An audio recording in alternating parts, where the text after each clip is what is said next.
تصريح خطير من أحمد سامي المدير الفني لسموحة بعد الهزيمة أمام الأهلي.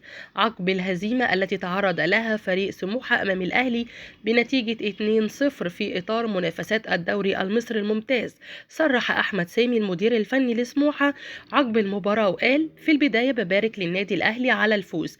نحن نعاني من أزمة كبيرة في الثقة لدى اللاعبين، وأعلم أن النادي الأهلي نادي عريق وكبير، وإن المباراة أمامه أكيد هتكون صعبة.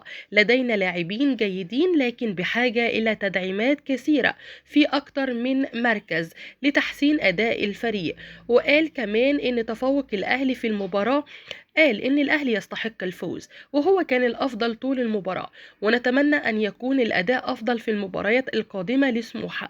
وقال: أرى أن تركيز الأهلي كان جيد، وكمان إن القائم حرمنا من هدفين كان ممكن المباراة تنتهي بالتعادل، ولكن أيضا الأهلي حاليا يعتلي صدارة الدوري.